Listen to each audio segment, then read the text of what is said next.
ने अपने डिपार्टमेंट में ब्रीफ करे लोगों को उस इवैक्यूएशन के बारे में, उस ड्रिल के बारे में। तो एक ये रैंडम प्लान था और नॉर्मली इंसिडेंट जब होता है तो हमें उसकी प्रिपरेशंस नहीं होती, उसका टाइम नहीं पता होता कि किस दिन कितने बजे कितने मिनट पे वो आग लगेगी। Response was, I will say it was a good response from the staff members. उन्होंने इवैक्यूएट किया बिल्डिंग को and busy side से it was around 4 minutes time to evacuate completely the premises. वहाँ zonal office side से भी it was 4.5 minutes, 4 minutes 30 seconds का time approx RBC को के टॉप फ्लोर से लेके पूरे zonal office बिल्डिंग को करने में लगा। बट मैं कहूँगा कि ये टाइम थोड़ा सा ज़्यादा है। हमारा इवैक्यूएशन टाइम इस बिल्डिंग में जहाँ पे मैक्सिमम 3 फ्लोर्स हैं वो मैक्सिमम 2 मिनट्स होना चाहिए। इनफैक्ट लेस देन 2 मिनट्स का टाइम हमारा इवैक्यूएशन टाइम होना चाहिए।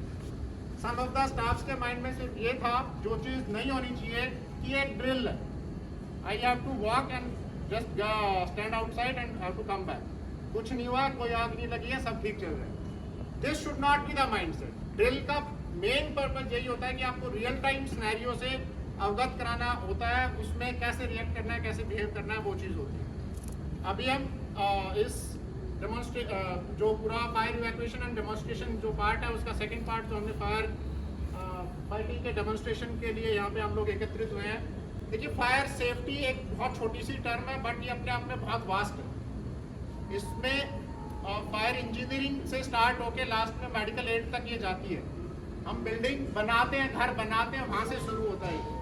उसमें मटेरियल क्या यूज हो रहा है, उसका आर्किटेक्चर क्या है, वहाँ से शुरू होके उसकी फायर प्रिवेंशन जो है, इक्विपमेंट्स लगने हैं, उसमें जो भी स्टाफ है उसकी ट्रेनिंग है, उसका इवैक्यूएशन है, उसमें जो हमारे इंपॉर्टेंट डॉक्यूमेंट्स होते हैं उनका साल्वेज है, जो प्रॉपर्टी होती है उसकी साल्वेज है। तो ये सब एक बहुत छोटी सी टर्म है लेकिन बहुत वास्ट है। तो बहुत ज़्यादा डिटेल में ना जाते हुए अभी हम फायर के बारे में थोड़ा सा बात करेंगे। बेसिकली जो आग है, आग लगने के लिए 3 चीज़ों की रिक्वायरमेंट होती है। There are 3 main components of a fire. First, fuel चाहिए आग को, एक सोर्स ऑफ एनर्जी चाहिए। वो लकड़ी हो सकती है, तेल हो सकती है, पेपर हो सकती है, इलेक्ट्रिकल वायर हो सकती है, कुछ भी हो सकता है। सेकंड, उसको एक इग्निशन टेम्परेचर चाहिए होता है, एक हीट चाहिए होती है। हर टाइप के मटेरियल के लिए इग्निशन टेम्परेचर डिफरेंट होता है। कुछ चीज़ें लो टेम्परेचर पे इग्नाइट हो जाती हैं, कुछ चीज़ें हाई टेम्परेचर पे जाके इग्नाइट होती हैं। फ्यूल्स वगैरह हमारे जो होते हैं वो लो टेम्परेचर पे इग्नाइट हो जाते हैं, लकड़ी वगैरह थोड़ा हायर टेम्परेचर पे जाते हैं। एंड थर्ड जो मेन कंपोनेंट है, that is oxygen. Fuel, heat and oxygen, ये जब तक तीनों चीज़ें आपस में नहीं मिलेंगी कोई भी फायर इंसिडेंट नहीं होगा, कोई भी आग नहीं लगेगी। अब इन्हीं को ध्यान में रखते हुए जो फायर फाइटिंग इक्विपमेंट्स बनाए गए हैं वो इसी कॉन्सेप्ट को ध्यान में रखते हुए बनाए गए। इनमें से किसी भी एक चीज़ को हमें कट ऑफ करना है, उसी के बेसिस पे टेक्निक्स हैं। स्मूदरिंग है, स्टारवेशन है या कूलिंग है। स्टारवेशन इज टेक्निक है जिसमें हम जिस चीज़ में आग लग रही है, जो फ्यूल है, हम उसको हटा दें।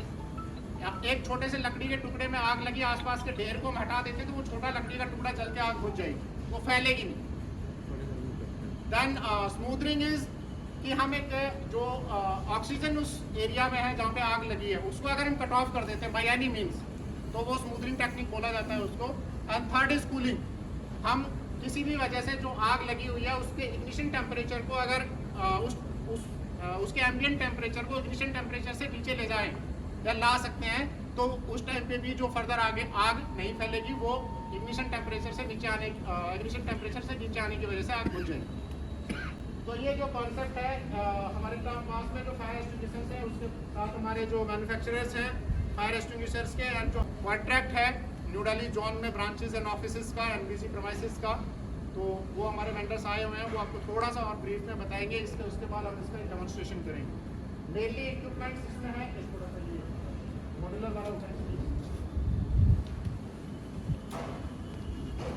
ये जो फायर सिलेंडर इन्होंने हाथ में लिया हुआ है, that is modular fire cylinder. इसमें और नॉर्मल फायर एक्सटिंग्विशर्स में बेसिक डिफरेंस यही है कि ये ऑटोमेटिकली ऑपरेट होता है, बाकी को हमें मैनुअली ऑपरेट करना पड़ता है। इसमें जो बीच में ये ग्लास ट्यूब लगी हुई है, ये उस एरिया में लगता है जहाँ पे आग लगने की ज़्यादा संभावना बहुत ज़्यादा रहती है। अब ये लगाया हर जगह जा सकता है, बट थोड़ा सा कॉस्टली होता है, और हमारे यूपीएस रूम्स हैं बैटरी वाले जहाँ रखी रहती हैं या जहाँ पे सबसे ज़्यादा स्टोर रूम्स हैं, तो उसमें आग लगने के बाद एक पर्टिकुलर टेम्परेचर पे ये जो ट्यूब है, ग्लास ट्यूब, ये रस्ट करती है and then this cylinder automatically operates. तो टेम्परेचर मॉड्यूलर इसको ऑपरेट करने का टेम्परेचर, रिक्वेस्ट स्टाफ से कोई बताएगा कितने डिग्री सेल्सियस पे ये ऑटोमेटिकली ऑपरेट होगा? 100 would guess, okay? Okay, 65 plus minus 2, 63, 64, 67 degree Celsius temperature पे this modular cylinder will automatically operate। इसमें जो कंपाउंड है वो बेसिकली एक लेयर बनाता है जो भी जो हमारा एरिया है उसमें, और उससे ऑक्सीजन को कट ऑफ करता है। बाकी normally ABC type cylinder, ABC से थोड़ा सा बस 2 मिनट और लेना चाहूँगा। ये क्लासिफिकेशन ऑफ फायर होती हैं ए बी सी डी के। सिंपल नॉर्मल बेसिक कॉन्सेप्ट यही है कि अगर सॉलिड मटेरियल में आग लगी हुई है, टाइप ए, पेपर है, लकड़ी है, इन चीज़ों में अगर प्लास्टिक है, इस तरीके से आग लगी हुई है। सेकंड, लिक्विड में अगर कोई आग लगी हुई है, that is type B. Gaseous हमारा सोर्स है जिसमें आग लगी हुई है, टाइप सी। देन अगर मेटल में आग लगी हुई है, that is type D. And cooking oils, जो हमारे किचन में जो ऑयल्स यूज होते हैं उनमें अगर आग लगती है तो दैट इज टाइप के। तो वो इन पे जो मेंशन होता है ए बी सी या बी सी या के, वो उस पर्पज के लिए होता है।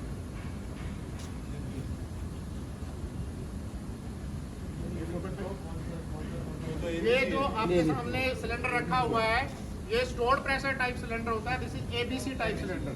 इस पे ए बी एंड सी आपने देखा होगा लिखा हुआ है। हमारा जिस तरीके का ऑर्गेनाइजेशन, नेचर ऑफ ऑर्गेनाइजेशन है, उसमें मेनली लकड़ी, पेपर में आग लगती है एंड सोर्स ऑफ फायर होगा 90% केसेस में इलेक्ट्रिक शॉर्ट सर्किट। तो अगर इमीडिएटली हमें किसी शॉर्ट सर्किट पे फायर करता है, दैट उसमें हमें CO2 सिलेंडर फायर करना होता है। और नॉर्मली आग फैल गई है तो एबीसी टाइप आग बंद करके उठा के ऑपरेट करना होता है। ये CO2 type, this is CO2 type cylinder, 2.5 kg। That one is 4.5, right?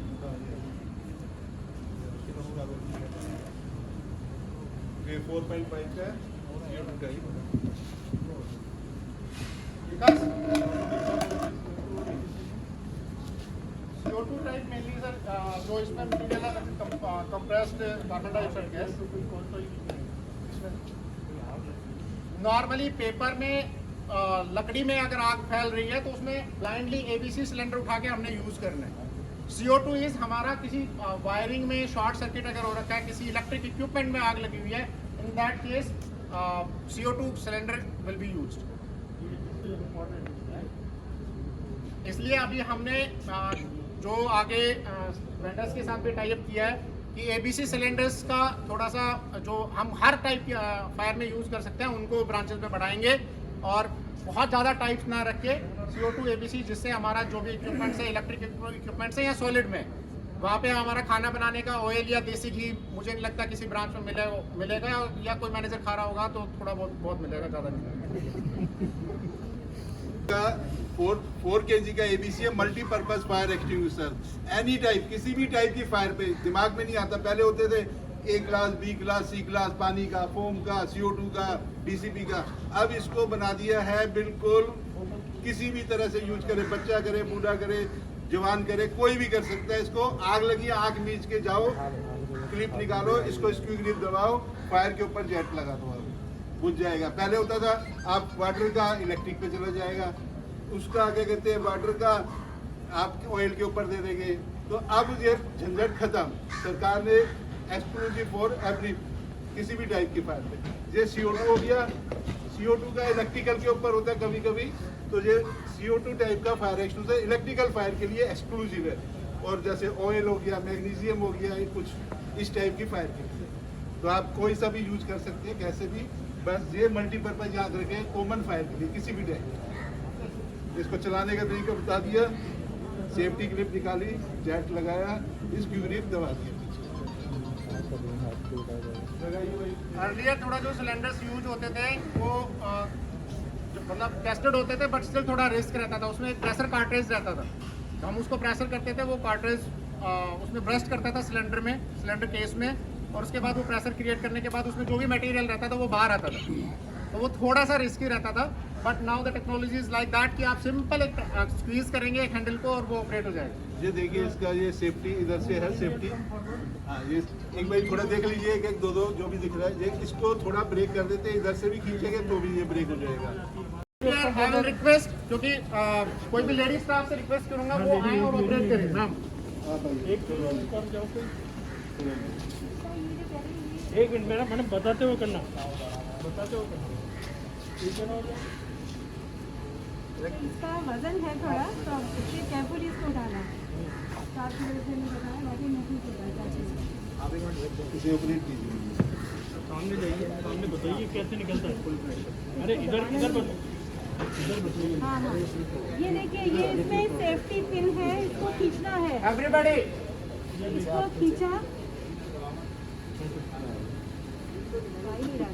कोई नहीं